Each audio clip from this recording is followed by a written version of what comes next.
How is our former President Rodrigo Roa Duterte?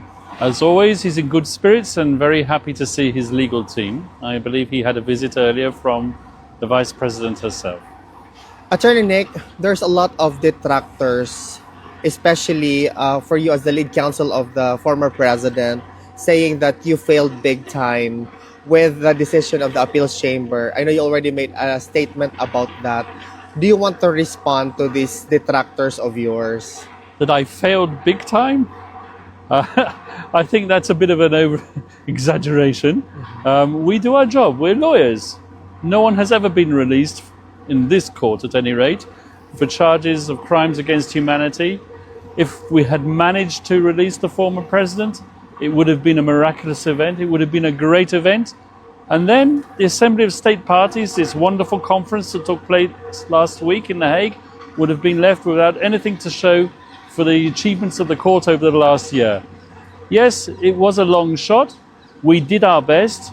But, as I said, it doesn't mean that in the long run we don't have a chance of succeeding, bringing the former president, back home to the Philippines. Attorney Nicholas Kaufman, the medical determination or findings was already shared to the defense team and also to the other parties.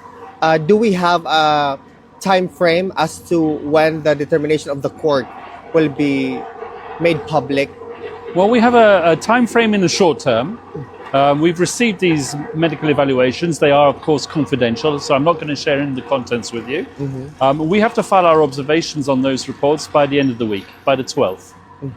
And then the court will obviously determine the procedure, whether or not these medical reports will be litigated or whether or not it will take a decision based on those reports only.